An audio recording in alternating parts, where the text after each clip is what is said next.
Okay, everyone, if we can find our seats, silence our cell phones. If someone would be kind enough to close the back door and the side doors, that would be fantastic and greatly appreciated.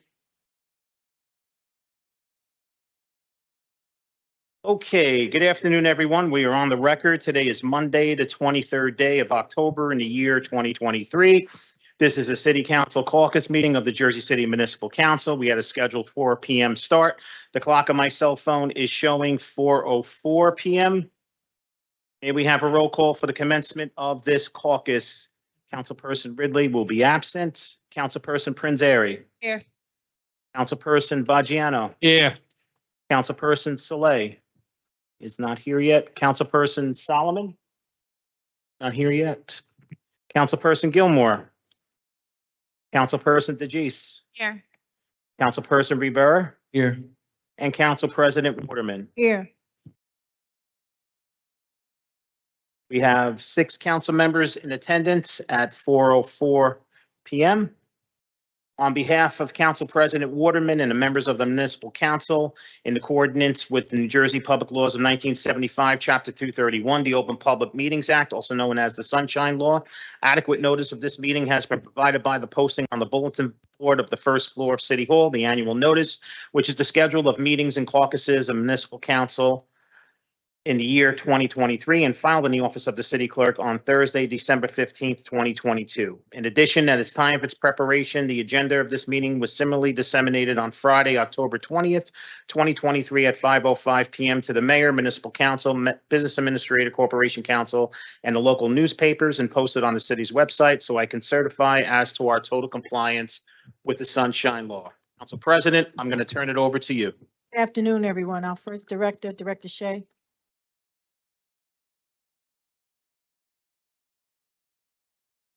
Evening, Council President, council members. Department of Public Safety has 4 resolutions for your consideration this evening. The first one is agenda number 10.10, Resolution 23755. It authorizes the city to apply and accept a grant award from the state of New Jersey, Department of Law and Public Safety. This is just a correction. You approved this one already, but when it was given to you in the past, it reflected the amount of the grant to be $440,000. The grant is actually $220. That's our portion of the grant. The entire thing is $440. So we're just cleaning up that the grant is $220,000 coming to Jersey City. Can you repeat the resolution number, the 10.10? Sure, it's 10, agenda number 10.10, resolution 23-755. It's the Safe and Secure Communities Fiscal Year 23 Grant Program. It's mixed up. Something is. Sorry, can't hear everybody. So 10.10 is a different resolution, Director Shea. 755 is Right. from another meeting. Probably 10, 11. Sean, Yeah, this one was withdrawn.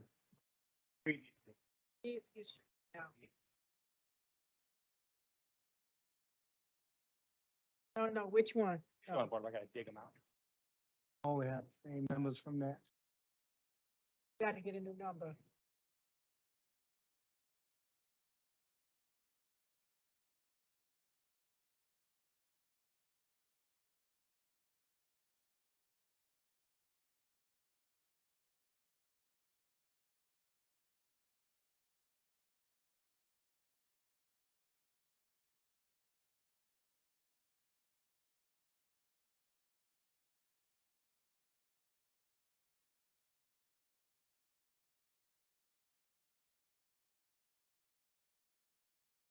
So.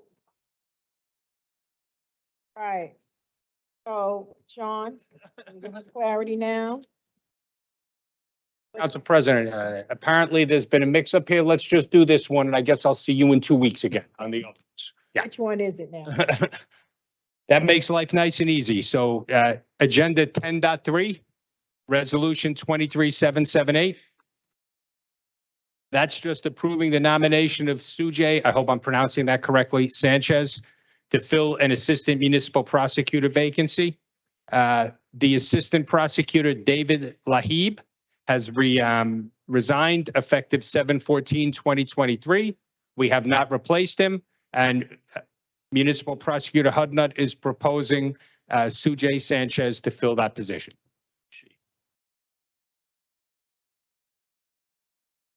It's an easy. City at 10. Questions, Council President? Resume is attached. Thank you. To come back for the other one. Not on the So before we move on, I just want to mark Councilperson Slay present at 4:08 PM and Councilperson Solomon at the same time, 4:08 PM. So we now have 8 council members present at 4:08. Back to you, Council President. Director Kears. I know Director Shea was a mix-up because last week we didn't vote on your 3 resolutions that were present because no one was here. So it got all confused. So next time. All right. Go ahead. Good afternoon, President Waterman, members of the council. I have 2 items before you today. Resolution 23-786, item 1011. Resolution will authorize the acceptance of a grant from the amount of $1,669,000 from the United States Department of Homeland Security, New Jersey Office of Homeland Security and Preparedness through the FEMA 2023 Urban Area Security Initiative. Acceptance of this grant will enhance the city's capabilities to maintain the level of preparedness to respond to natural and man-made disasters, provide specialized equipment to Jersey City first responders.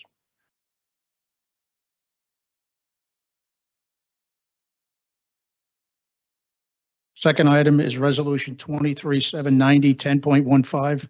Resolution will authorize the award of a contract to WB Mason and Company for the rental of water coolers and bottled water for citywide offices. Total amount of this contract is $80,000 with a temporary encumbrance of $2,000.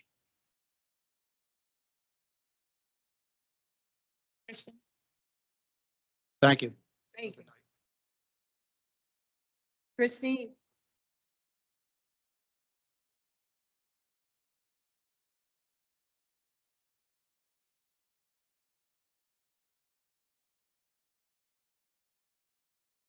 Good afternoon, Council President, City Council members.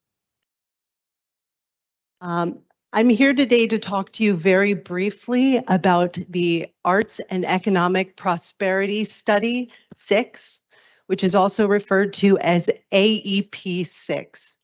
This is a follow-up to October 12th's national announcement on AEP 6 and their findings that were presented during a recent congressional briefing. So this is a study on the nonprofit arts and culture industry in America. It includes 373 regions across the United States.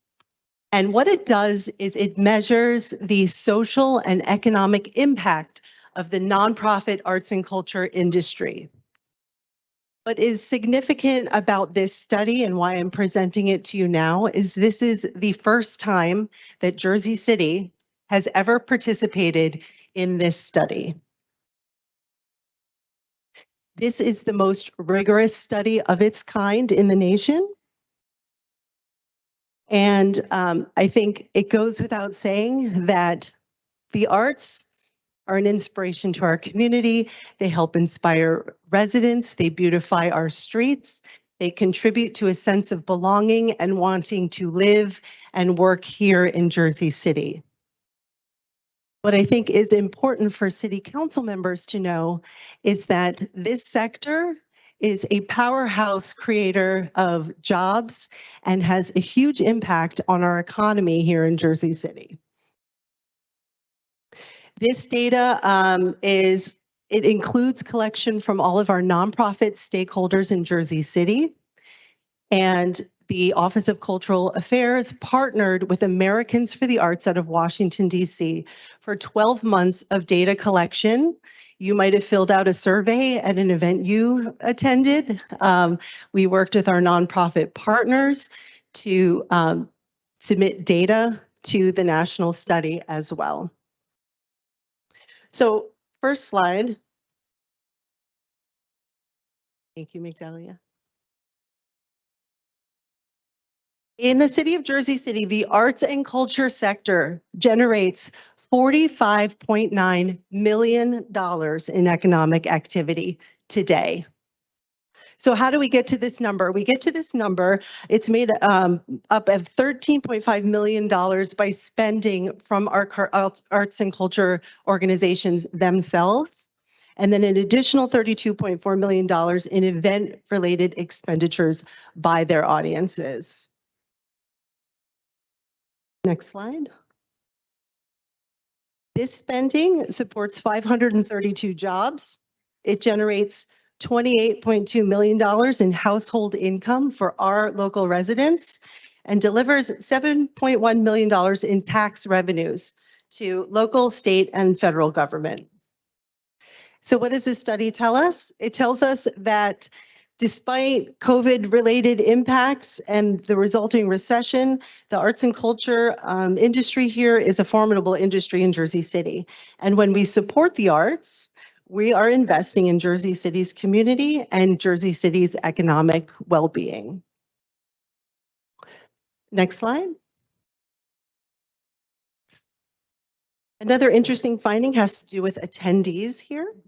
So of the over 500,000 attendees that come to our arts and culture programming each year, 70.1% of them were local and 29.9% were from out of town. And of those audiences, local attendees spend an average of $56.94 in our local economy. And it's important to note that that is above and beyond a ticket price. So just a brief example, because I can tell you numbers all day, but I can say that I personally, went out to see a production of Romeo and Juliet at Nimbus Dance. I took an Uber to get there. Before the show, I went out for dinner. I got a babysitter, and all of that money spent just to get me to the front door to watch the production of Romeo and Juliet was money that went directly into our local economy. So that's where that $59.53 comes from. And what's really exciting is of the 29.9% of non-local audiences that are coming to our arts and culture programming, $65.64 is being put into our local economy. This is also well beyond the national average, which is in the $30 range. So last slide here. And just to close up, I'm going to close on this. Arts and culture organizations contribute to community pride in Jersey City. So here you see 85.4% agree that the activity of the venue where they were surveyed is inspiring a sense of pride in this neighborhood and community. 79.4% agree that they would feel a great sense of loss if this activity or venue were no longer available. And 77.4% agree that the venue or facility where they were surveyed is an important pillar for them within the community. So we see here that investment in the arts has real return, and I just really wanted the opportunity for you to hear these numbers. I've also given you the 60-page report, the full findings, which I'm happy to dive into if anybody would like to talk about that. Oh, you also have a one-pager, and we have it here for anybody else in the audience who wants to hear any of the one-page quick reference statistics here. Thank you. Thank you, Director. We appreciate all that the department is doing. It's good news. It's good to hear good news, right? Good news. Thank you. Thank you. Our next one. Stacy. Good afternoon, Council. Good afternoon. I'll start with Resolution 10.2, recognizing October as Hindu Heritage Month in the city of Jersey City, presented to us through the Immigrant Affairs Council. I'll move to 10.4. This is a resolution awarding a contract to Wilbur Technical Services, LLC, to provide air quality monitoring services for the Department of Health and Human Services. This is a state contract. This is part of our EPA grant. You'll hear about more EPA-related grantees or professional service contracts to come. But This is particularly around the nearly $500,000 we received earlier in the year. The grant kicked off September 1st, and it is a 3-year project that we're partnering with Jersey City Housing Authority, Sustainable JC, and the Greater Neighborhood Alliance to monitor heat and climate and its impact on health. You see, so where would they be doing the study? The first area of study is primarily in the Jersey City Housing Authority. So they'll be putting up like actual monitors. So this is the actual like physical items that monitor climate. And then based on the actual grant, and I think I sent something out a few months ago related to this, we'll be doing some education in those neighborhoods. So it's primarily wards A and F. The next one I'm going to skip so Oprah can talk a little bit more about grant funding to 10.6. This is a resolution awarding a competitive bid contract. And I believe there's been interest for the input from the actual vendor that was selected. Correct. And the person who wrote the grant is on vacation through November 3rd. And so we are going to ask you to table that till November 6th. The next one is 10.8. And that's a resolution authorizing an affiliation agreement with the New Jersey City University for allowing internships of psychology and social work students enrolled in both graduate and undergraduate programs to work with the city Department of Health and Human Services. And that's primarily with our Division of Senior Affairs.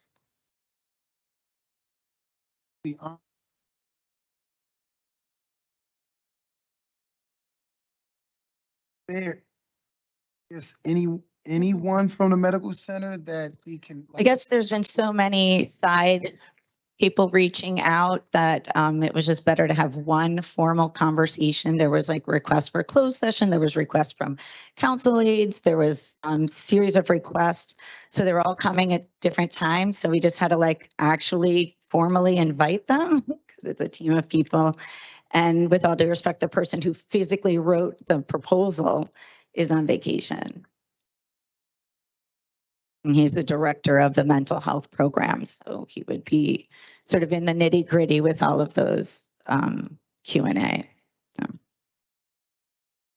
So The next one. Real quick, Council President, just to address that too, we did talk to them and we spoke to Correct. other people at the organization, but they were insistent that it has to be this individual because he's the one that has all the background and the detailed information to provide to you. That way they didn't come here and waste your time, but actually provide the answers to your questions. No, my whole thing is if he's coming back on the 6th, no, the 3rd. No, he's coming out on the 3rd, but they know about the 6th. That's the next caucus.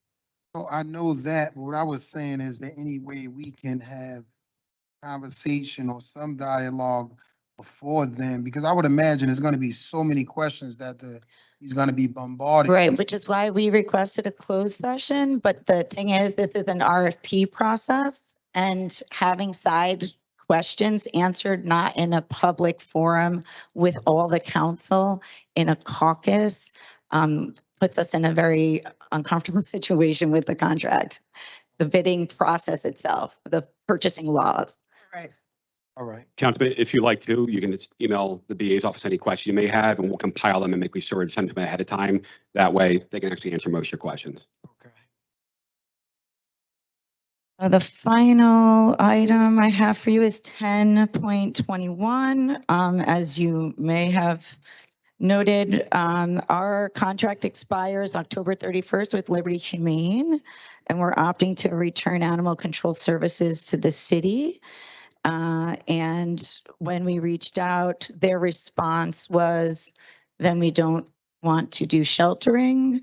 And so in a conversation with the law department and Liberty Humane, we've all agreed that it's best to just extend this contract through the end of the year so they can get through their leadership change and have more time for us to take over the shelter, which is really exciting for us because we have a big vision, up to and including the trainings that we talked about last year with the prosecutor's office and adding our pet food pantry, along with some other really exciting, pet policies that we haven't been able to get to over the last few years. Who's gonna run it, Stacy? I am. Oh, you gotta be there all the time. No, we have a whole team, Rich. So we've moved effective today, all the animal control officers that were working in other parts of our organization. As you know, Paul Bellenboyer, when he started in 2013, was our chief of animal control.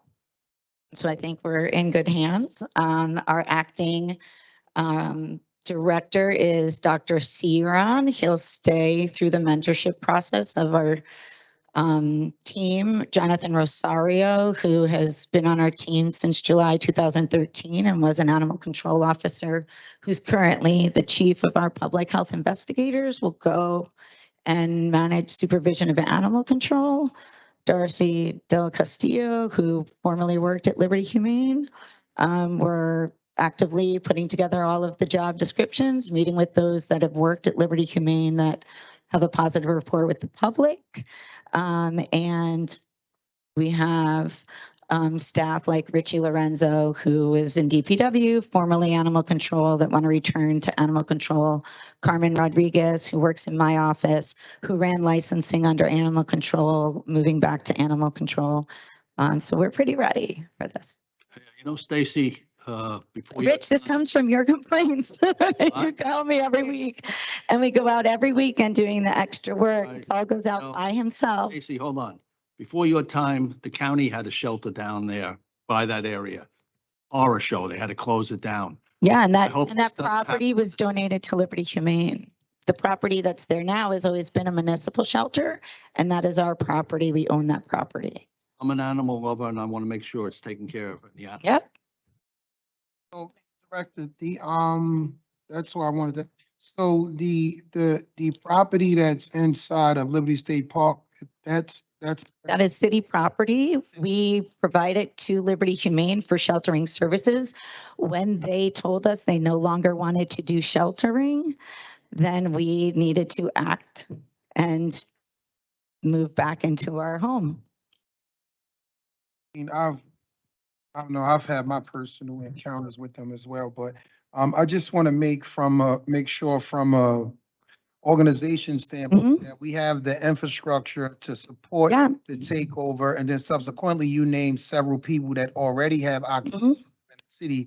Do we have sufficient manpower where they're coming? We're going to be hiring more, so we just have to wait for the HR process. So there's two sides of animal control. There's caring for the animals in the shelter, and the animal control, which is like the stuff that goes on out in the community, like people really monitoring the dog parks, which we haven't gotten since this contract. Things like that, where when there's a bite and the follow-up, because that does lean on us and that's our responsibility anyway. So we're involved in all of those things pretty much daily anyway. So we're moving some staff to offer some new job opportunities to backfill, right? Because we've been in such a hiring freeze. So for example, we'll have like 2 positions open in our public health investigators office that'll go open to the public for new jobs in the city for others, while we're taking the experienced, trained, rising up career building growth that we can provide our staff and their careers and move them into places where we can give them and honor the years of service that they've given to the city.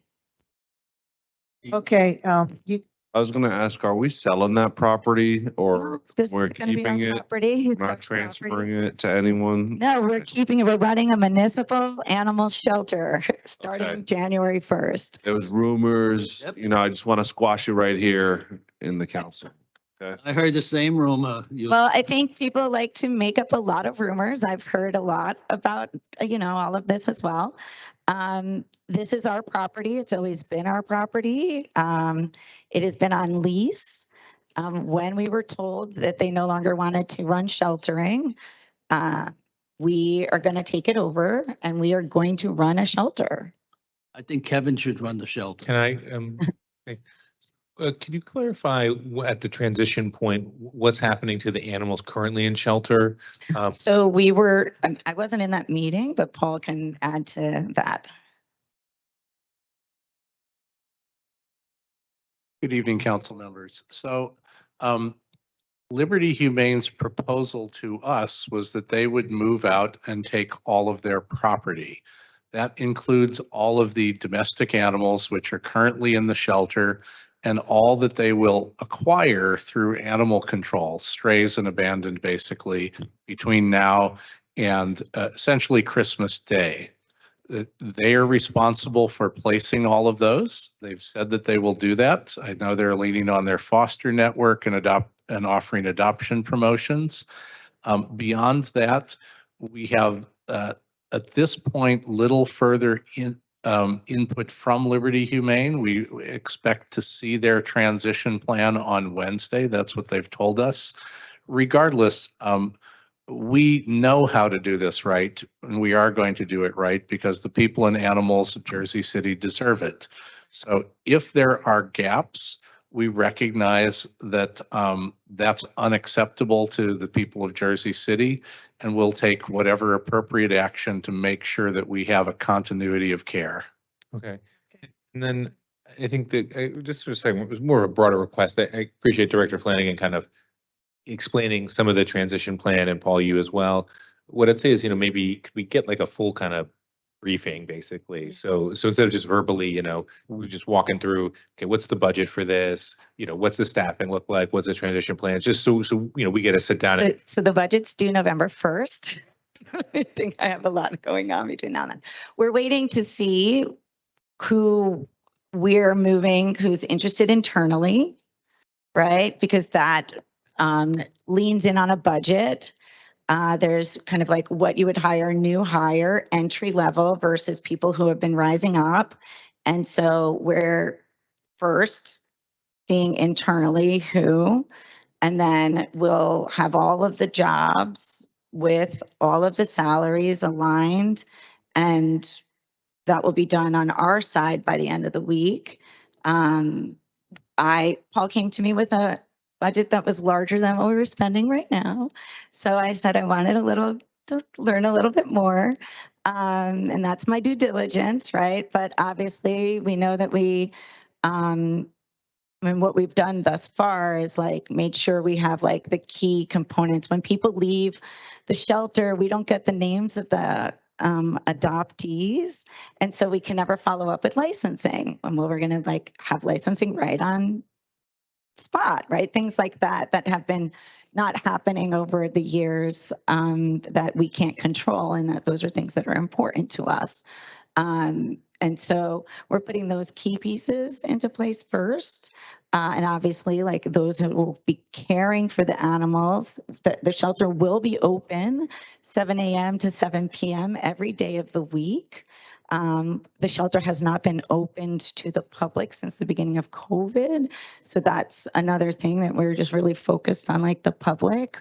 We're working obviously with some of the council that are interested in dogs and or cats, because we've got some cat fosters sitting at the dais, and we've got an entire high school that's prepared to do credit for additional volunteerism. And so what I did not mention yet when I called Paul up, you will note that there is a first reading of an ordinance for you. We worked on this with Mayor Fulop. Originally, it was an executive order. And now he decided that, in fact, it should be into perpetuity. So we don't wind up in any future concerns, because we get a lot of public feedback. And the ordinance 3.6, Before we, Yeah. before we get to that ordinance. well, I'm just saying it's a part of the welfare of animals. I have two questions if, Councilman, you're done?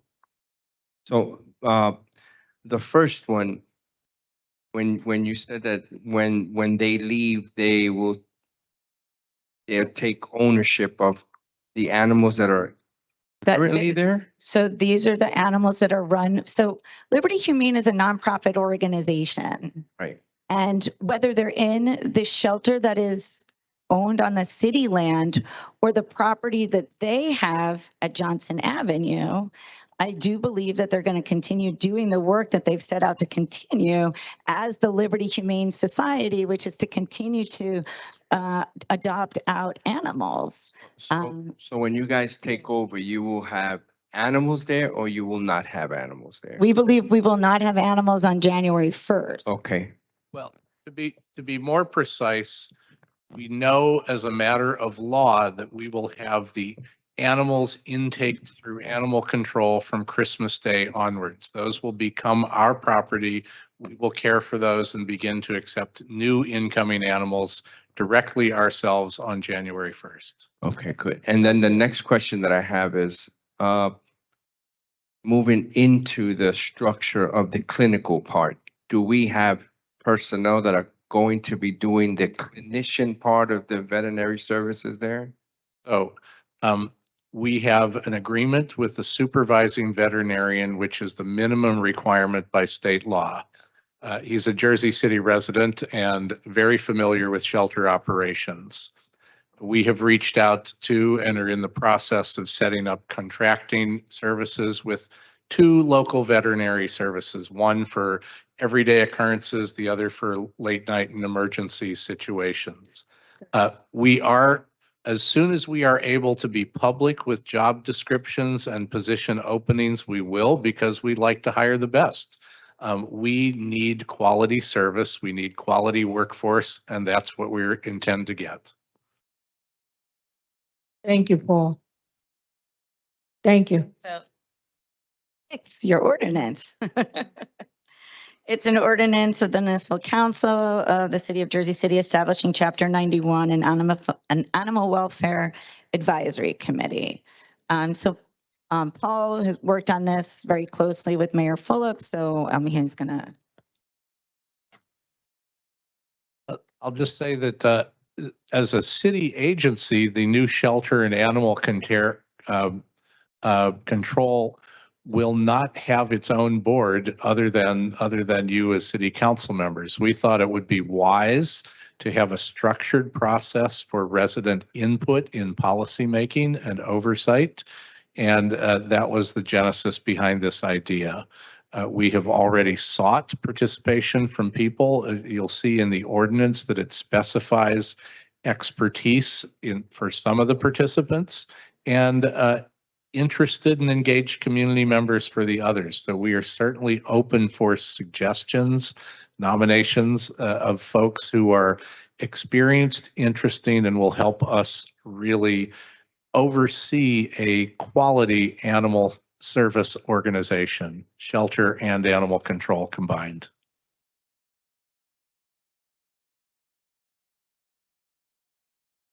Thank you very much. Thank you.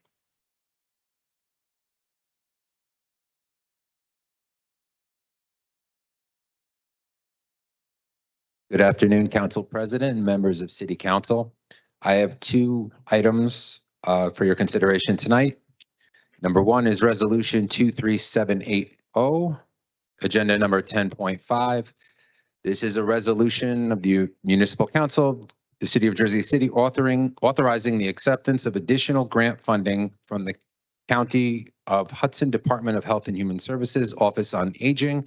This is a mid-year allocation to run our senior programs, Meals on Wheels, Congregate, Nutrition Education, and Socialization. The total mid-year allocation is $882,250.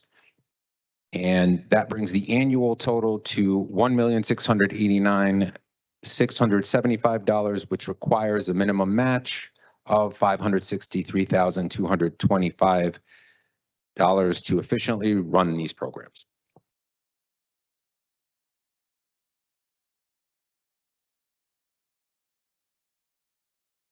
Okay. Resolution 23782, agenda number 10.7. This is a resolution accepting additional grant funds from the Hudson County Department of Health and Human Services for the peer grouping meal program and to execute a grant agreement.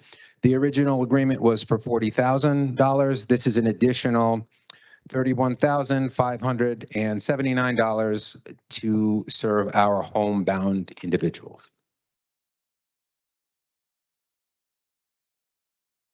Thank you.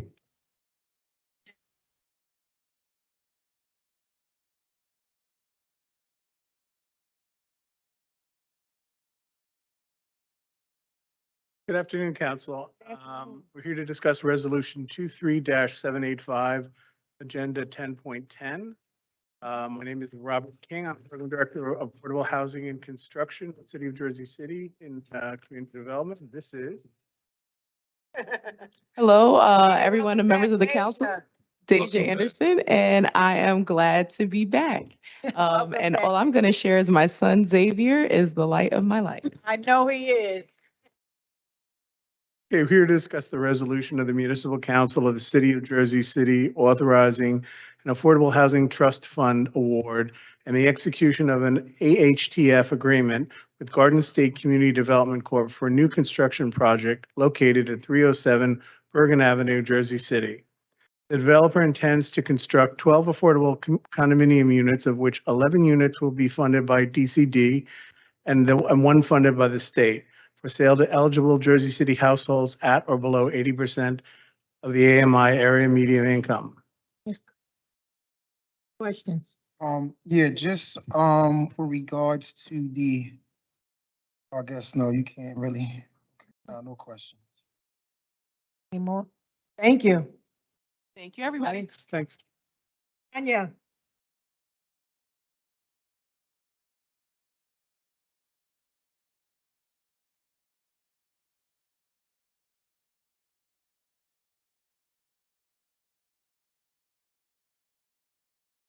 Okay, I just want to start off by saying if you need a place for all the cats, they can come to my house, but you cannot tell my wife that we had this conversation. I'll let you in for the back door.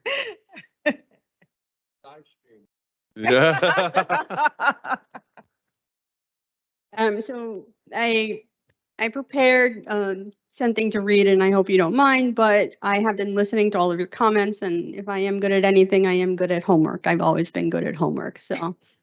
Some of the changes, I wanted to go through some of the changes. It's been a while since you guys have seen this, and I know that it came back on you, and I forgot some of it, and I wrote a lot of it, so.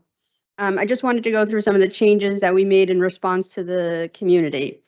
First, initially, we proposed more opportunities for commercial. We proposed allowing garages to be converted into storefronts. There was a lot of opposition, so we changed it to a conditional use to only allow on corner commercial, where there's already corner commercial at that intersection. Number two, we were proposing to allow 4 stories on lots that were 5,000 or larger. There was a lot of pushback on that, so we got rid of it. The proposal itself responds to a lot of the concerns that we heard, not just from the master plan meetings, not just from these last 2-year meetings for the R1, but a lot of the things that I've heard kind of in the last 17 years that I've been doing this. Number one, we capped the height of the buildings. This is R1, right? From 44 feet to 35 feet.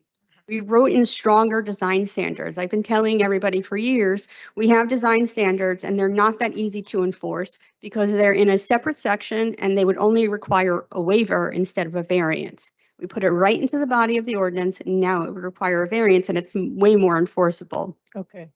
We have a conditional use that now allows for the rehabilitation of significant buildings. So if somebody's going to get that demo denial, they now have the ability to get a couple of extra units in order to rehabilitate it to the interior Secretariat standards.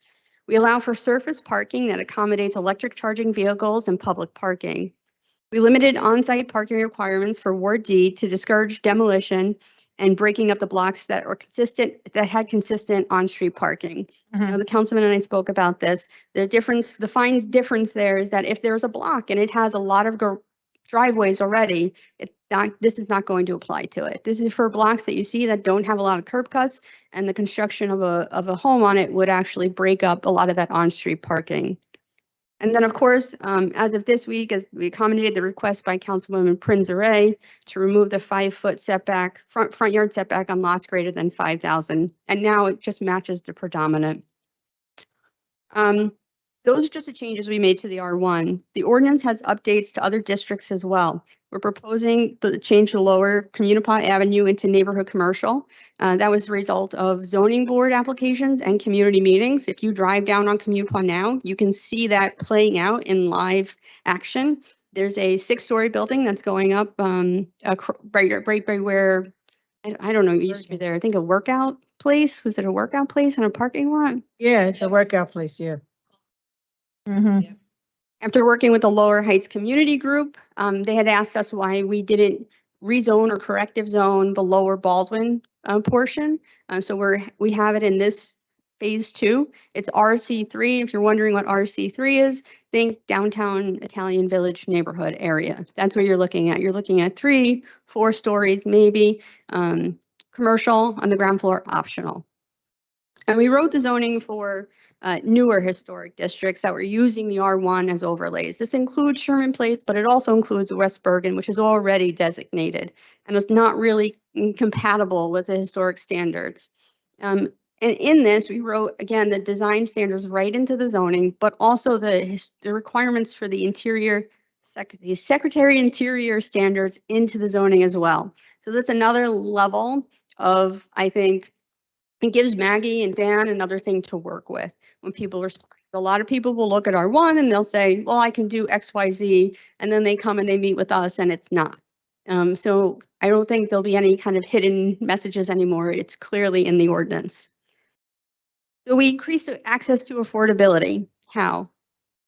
ADUs. I understand that this is not the easiest thing for the councilman. I've heard and understood his concerns, but it is a nationally recognized best practice to increase affordability. It also allows not just for the people who are going to be in the ADUs, but for the people who are on the sites and maybe need an extra unit in order to help pay down their taxes, utilities, or just general cost of living. I know like this, I sound like a robot in my office, but like I'm up to $350 a week for groceries. When we started, it wasn't this bad. So all of it, it's not just your gas bill, it's a ton of cost of living things that are piling up. And if somebody can use that extra income from the third unit, I think it allows them to help pay for that. We also allow for subdivisions that mimic the zoning from before 1970 for the townhouse complex developments. They're sprinkled all over Jersey City. And if you walked in them, and people have said these words, they say that they're lovely. You're walking in like a little interior row, and they've got these small townhouses that are facing into the like pedestrian area. And what they are good opportunities for home ownership. So in other words, the proposal is not a silver bullet, but it is the culmination of listening to the community, at least again for me over the last 17 years. We're providing ways for people to afford staying in their homes. We're discouraging demolition and instead encouraging preservation. We've written more design standards to combat newer buildings that do not complement the existing neighborhoods. We provided more opportunities for electric vehicle charging stations, and we're allowing more small business commercial opportunities for residents who are entrepreneurs and the neighborhood who can benefit from the essential services. What I do want to say going forward is speaking with Councilman Gilmore and his aide, we understand that there is a great need to educate current homeowners on the potential for them to be able to afford to stay in their homes. Zoning was already something that can go over everybody's head, and it's difficult, but we are more than happy and already going to start working with Council Gilmore's office to move forward with educating the current homeowners and basically teaching the zoning to them and working through with how that they can use it to stay in their house. That's all that I have. I know that the last couple of meetings, just some of the questions that you guys had, I hope that that addresses most of the questions. That's it for that. Go ahead. It's a home and back of a home. There's a lot of no parking in the street. Rich, Your Rich, your mic. on. We'll go, okay. Tanya, a home and back of a home. All you're doing is creating more problems for parking in the streets, which is already a disaster. Most of the people have been chased out of the city already and everybody's leaving the city. And, you talk about extra income. A house in back of a house is ridiculous. We're destroying communities and we're destroying neighborhoods. I know downtown doesn't have many houses like that, but Ward F does, Ward B does, Ward C does, and Ward D does. And I think it's wrong.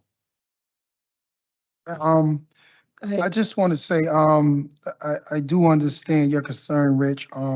But in meeting with Tanya, and thank you, Tanya and Matt, for walking. I know I have always a lot of questions, and we always go over a meeting. But in understanding, because I had the same concern too, putting a house in back of the house. It's not really a house, really. It's like an apartment, if you will. And then there's certain requirements that not all lots have to come to put the dwelling there. So I do understand the concern as it relates to parking. That's a universal issue all over the city. This legislation, she's come back to the drawing board several times, right? And I really appreciate that. A door has always been open. And as we know, all legislation is not going to be 100%, right? It's just not as much as we want it to be.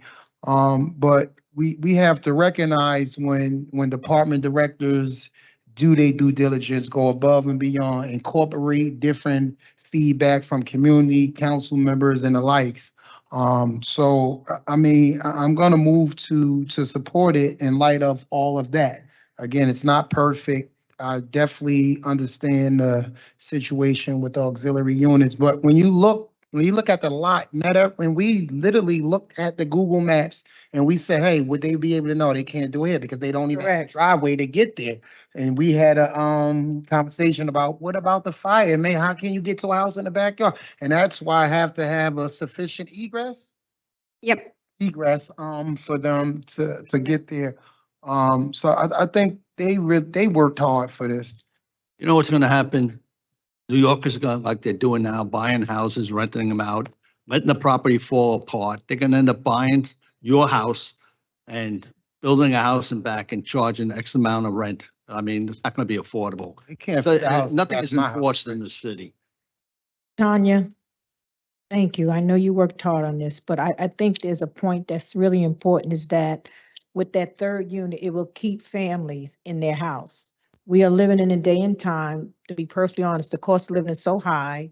College students cannot move out of their parents' house because they cannot afford it. And this was a mechanism, and I know you thought this through because I know we had conversations over and over, is how can we keep more people in Jersey City? And to me, like I said, when you deal with legislation, is always like, everyone is not going to agree, but you got to put what you think is best for the people in the community. So I thank you and Matt for all the effort, all that you've done. I know y'all was working on this a very long time. So I don't have a problem with it. I think it will help us in the long run. I think it's something we need to pretty much move forward with. Stop trying to stop this because we need to move forward with it. And as Councilman Gilmore said, and Tanya, you and Matt have made, yourselves very clear to us, but also very clear to the public, and making the videos in addition to all the meetings that you all had. But with the ADUs, there are protections in place. It gives homeowners an opportunity to build an extra unit for a family member. I know from me, personal experience, if we had been able to do that when my mother-in-law was sick, we would have been able to have a place for the aides to stay, which would have actually saved us money in that as well. But also personal experience in coming from California. I know some of you guys are tired of hearing about this, but I lived there when we were at 0% vacancy in San Francisco. The Bay Area, 25 years later, has still never caught up.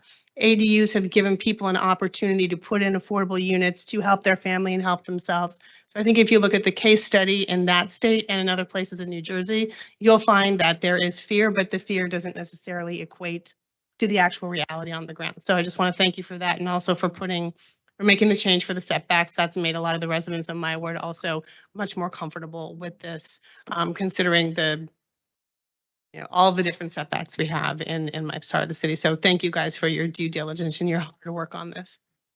I just want to add something. Tanya, as always, you completely knock it out the park. You and your team are amazing. The question that I have is with the egress, right? Like Councilman Gilmore mentioned, that's a big concern of mine with respect to safety, right? Now, is it a different measurement of egress? Is it your normal standard egress? Because God forbid, if there's a safety concern, like a fire back there, there's equipment that has to go back there in a timely, basis. Is it the same or is it adjusted? So, the fire code official and I kind of hashed it out. Some of the ones downtown, they're like literally behind the other house. And in order to get to that, you have to go through the house. So that doesn't meet construction code requirements anymore. You have to have immediate access to the right of way. I believe it's either 5 feet or something like that. It's striking my brain right this second. But you need to be able to leave your building and go right out to the sidewalk. You can't even have an area of refuge in the backyard.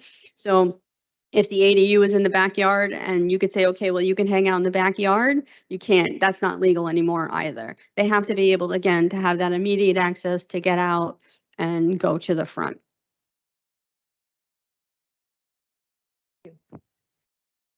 And if I may, just for housekeeping, Councilman Bogiano reached out to us this week, asked us to waive the 45 days on the Journal Square mandatory affordable housing amendment. I just wanted to recognize that we received that and to just kind of also explain. I know the 45 days sometimes seems random, but it's something within the state law that says you refer something to us, we have to give it back to you in 45 days. I just wanted to put that on the record. We received it. We agree to the 45-day, and thank you for responding to us. Was on the advice of the law department. Yep. Thank you, Tanya. Thank you. You want it in writing? Yeah, yeah. Or I think, is somebody? I think Pam sent it to you in writing, didn't she? I'm not sure. I haven't checked my email yet, but yeah. Pretty sure she did. Okay. Okay, Thanks. thank you. Paul?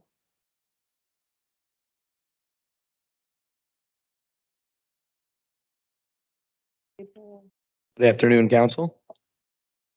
Is have one for you today. It's a resolution 23-788, and that's agenda number 10.13.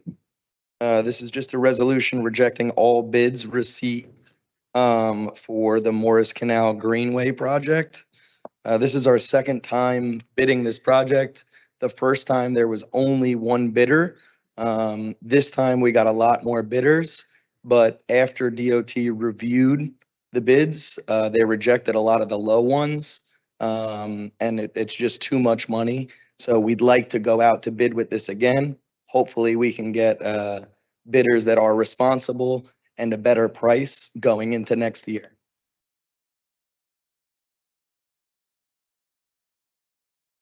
Thank you.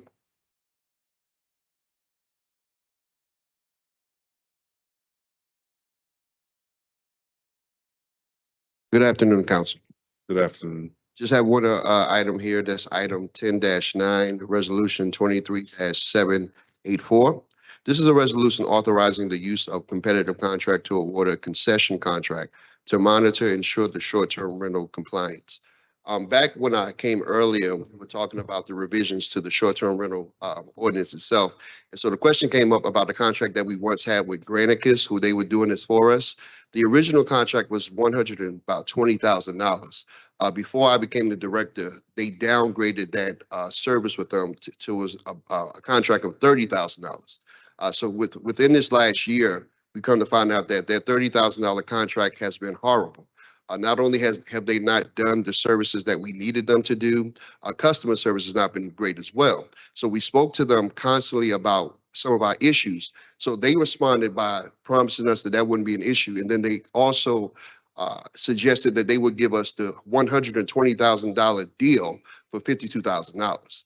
The concern with that is that, again, that's something that they can say, but their track record has not been good. And so that's why we're requesting to issue an RFP, because we talked with some other companies that possibly can give us more services, not at the 120, but more than the $30,000. So we're looking to just get the best bang for our buck. I think it's great for us to explore it and then do the RFP. I think the thing that I'll be focused on, I would love once the team looks through it, is just, our goal has got to be to shut down any illegally operating short-term rental. Right. And just to really make sure that these guys can detail exactly how are they going to identify the short-term rental? Absolutely. And how are they going to partner with us to either get it into compliance if legally they're allowed to be, or get them to stop operation. Absolutely. Okay, thank you. Jennifer.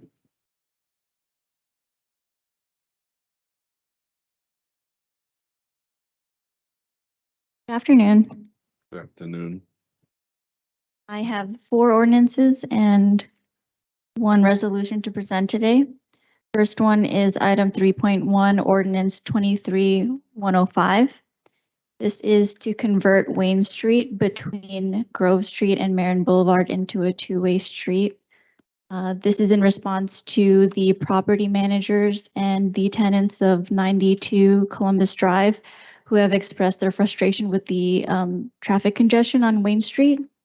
They have a garage with an entrance and exit on Wayne Street.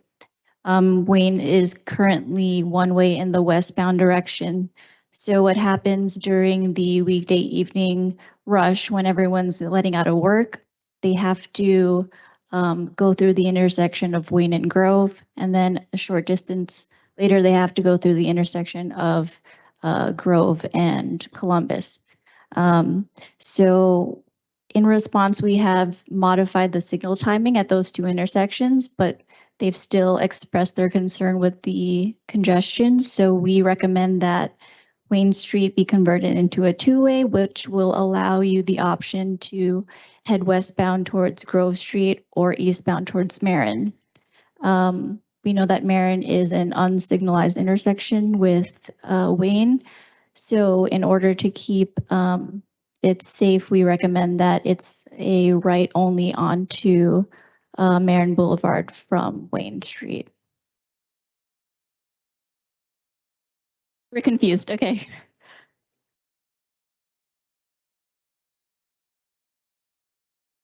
Two-way between Grove and Marin Boulevard.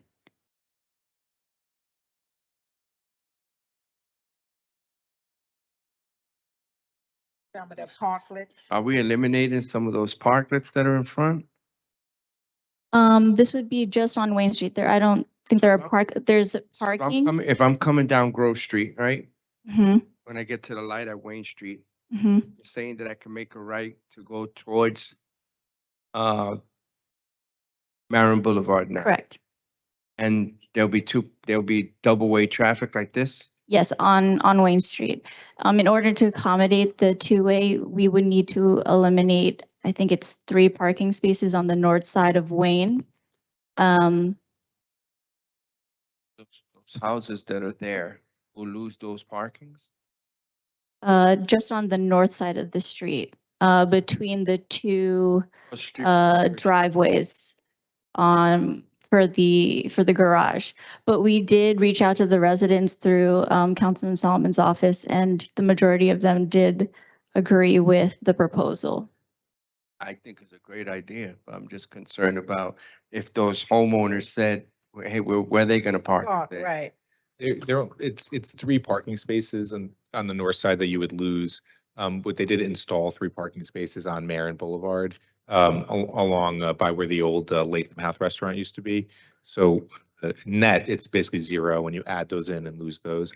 We did, no, we added, we did send it to the Van Voorst Park neighborhood, and it was basically like, 90% positive, because their concern right now is when we took in COVID, the south Grove going south, and we took that away. So if they're leaving Van Voorst right now, the only way out is to take the left onto Grove, get into the major traffic, then do the right on Columbus, and then the right on Marin. So this gives them a way to go south without getting into the busiest intersection. So. Yeah, through Columbus. Well, I love that idea because I'm a big public safety person, so that eliminates that congestion there Right. a lot. The question that I asked my colleague up here is not that I'm against bike lanes, but I asked if we're going to put a bike lane there because I would have said no to this.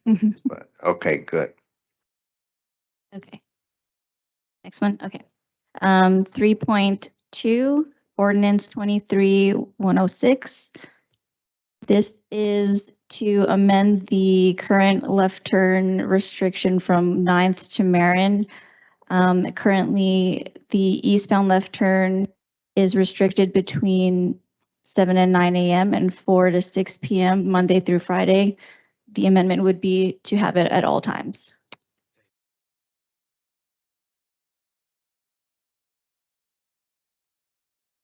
Okay. Item 3.3, ordinance 23-107. This is to prohibit right turns on red at the intersections of Montgomery and Marcellis, as well as Montgomery and Center. These are heavily traveled intersections by pedestrians and cyclists, and they're adjacent to 2 high schools, County Prep and Ferris.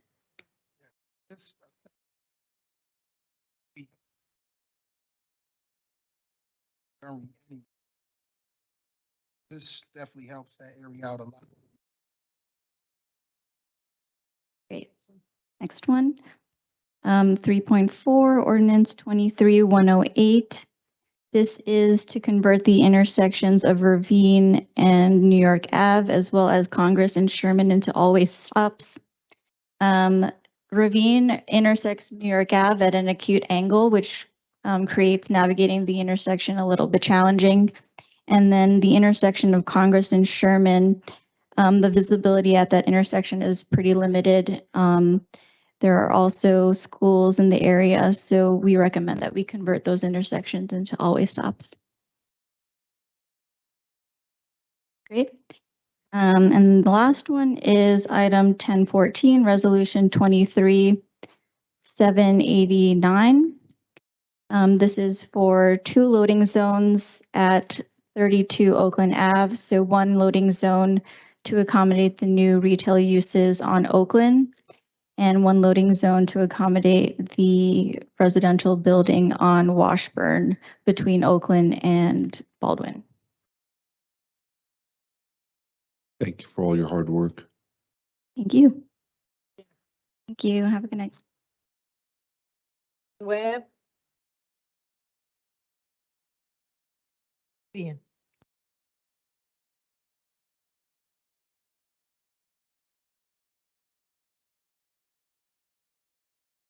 Good afternoon, Council President and Council. I have one item on the agenda this evening, and it's item number 10.1, Resolution 23-776, and it's a resolution requesting approval of a special item and appropriations for the budget. And these are the current 9 grants that we have that we need to add to the budget.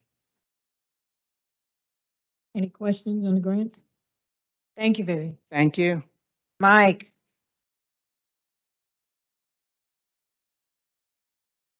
Good evening, Council President, members of council. The Division of Transportation Planning has 1 resolution on the agenda for you this evening. It's agenda item number 10.12, resolution 23-787. And it's a resolution authorizing the award of a competitively bid contract to Supermass Studio Landscape Architecture, Inc.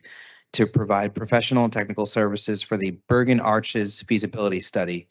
As you're all aware, the city received a grant from the NJDOT in the amount of $100,000 to conduct this study. The department put together an RFP, received 5 responses for the RFP. The technical committee reviewed the responses, ended up actually interviewing 3 of the respondents, and the recommendation is to award the contract to Supermass. The study, Supermass, has a lot of experience on these types of feasibility studies. Notably, some notable projects they worked on include the High Line in New York and Mulberry Commons in Newark. They proposed a budget right at the amount of the grant, and it's anticipated to take 6 months to do the study. Lindsay Schofield from our department is here. She's going to be the project manager for the study.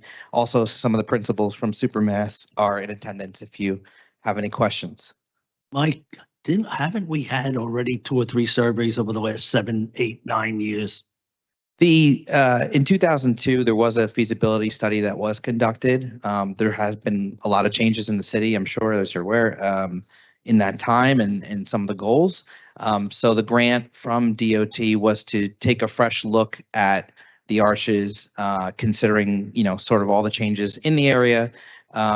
Also, it's of note, the New Jersey Transit owns the property, so they will be a key stakeholder in this process.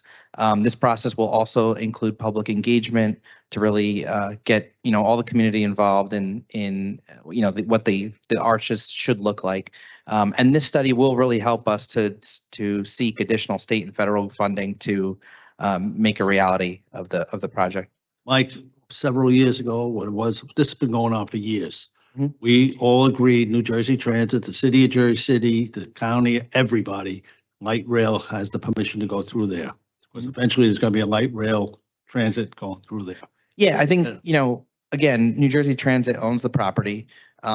We've had a number of discussions already with Transit, knowing that this study was funded, and their goal, and I think the city's goal, is to make sure that there's adequate right-of-way preserved for public transit. Yeah.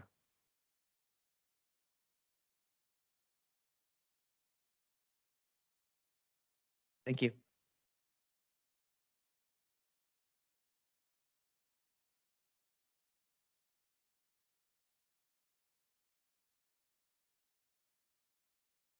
Good afternoon, Council.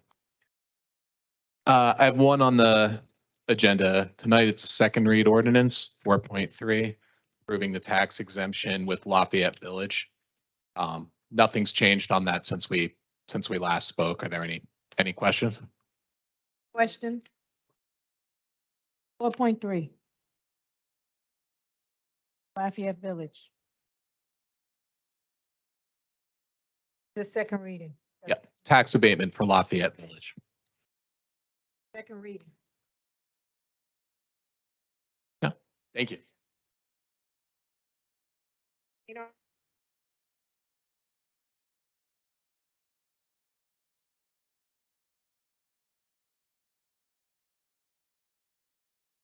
Good afternoon, Council President, Council members. I have 2 resolutions in front of you today. First is agenda number 10.20, resolution number 23795. It's a resolution providing local support for Cushmart Jersey LLC to operate a Class 5 cannabis business. Cushmart will be located at 1521 Kennedy Boulevard. They received CCB approval on July 11th, 2022, and Planning Board approval on February 21st, 2023. They have multiple MOUs. The first one starting with the Rose Avenue Urban Farm for 2-year commitment of $4,000 per year. The New Jersey Reentry Program, they're donating 1% of their net profits. The New Jersey City University, it's 2-year commitment for $4,000. It's also New Jersey City Haven, it's 2 years for $4,000. Miracle Temple, 2 years for $4,000, and Community Treasures, 2 years for $4,000. One correction, New Jersey City University is a 2-year commitment for $10,000 per year.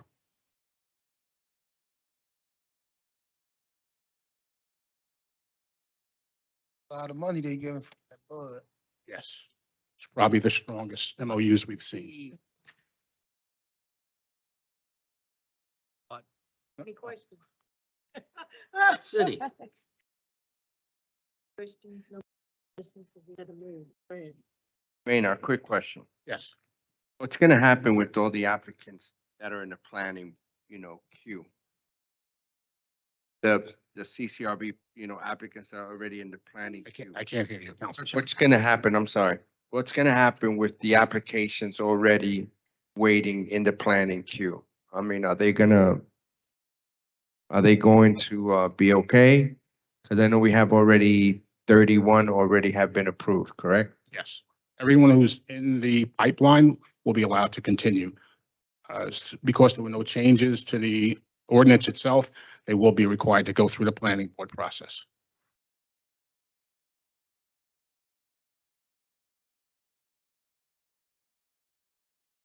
The second resolution I have is item number 10.19, resolution 23-794. It's a resolution providing local support for Hazy Harvest to operate a Class 5 retail cannabis business. Hazy Harvest will be located at 398 Pacific Avenue. I'm actually going to request that we postpone approving this because I was looking over the MOUs and they're very non-committal and really not detailed at all.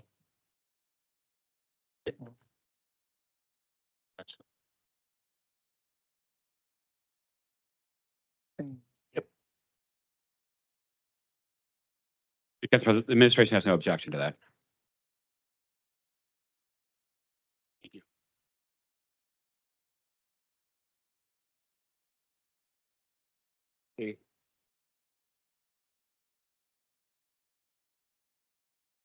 Taking it from the top, so ordinances 3.1 through 3.4 were touched on earlier. Item 3.5, City Ordinance 23-109. It's the ordinance amending and supplementing Chapter 160, fee schedule established, subsection Chapter 322, Vehicles and Traffic. I think that's supposed to say 332. Make that correction. Vehicles and Traffic establishing a parking permit fee for non-resident teachers. So Sean, I just wanted to ask, Law Department, if we could maybe amend that to include, police, fire, teachers, public servants, within the municipality. And the reason why this came up is, my office has been getting a lot of complaints with teachers, paraprofessionals, that they're getting, it's expensive, for them to pay that. Not only that, it's also, they have to come out every 2 hours, from their class. They don't have any substitutes. And then if they don't come out and move their vehicle, they get a ticket. So the reason why we brought it down so low to like $40, if they can't come out, there's at least some reprieve, but they're really going through it, the teachers throughout the city. But I mean, when I spoke to the BA, I did want to include everybody because I saw that it just said, teachers here. I spoke to him about teachers, but figured let's just brought it out because it's just not them going through this. It's our police, our fire, our municipal workers. They're feeling the same thing. Sure, we can work with you to update it however you would like, although if you're changing it from just non-resident teachers to public servants, that would go probably from a couple hundred people to thousands, depending on how you define that. Okay. Everybody who works for the city is a public servant. So we would have to work and see what parameters you would actually want. Got it. It probably would be a substantial change, so I don't know how you would like to work on it, but we can update it however you want. But changing it from non-resident teachers to all public servants is going to be a massive change. We already have in the code, I believe it's $200 for non-resident city employees, so we would have to update that as well if you're going to include public servants. So then can we move it to the November 8th and we can, build a structure like that? I mean, my concern is that, this is imminent, that they're getting beat up now. Depending how you want to, we have until Wednesday technically to make the changes for, I think would be a substantial change. We need to go back to it. All right. So it's up to you. If you think we get it done by Wednesday, we can make the change for then. I Or if you mean, want to move it to the November meeting, the administration's fine. I mean, I would love to do it by Wednesday if my colleagues are okay with that. I'd work closely with you guys so that we can, put that structure together for the voting on Wednesday. I think that that's fair.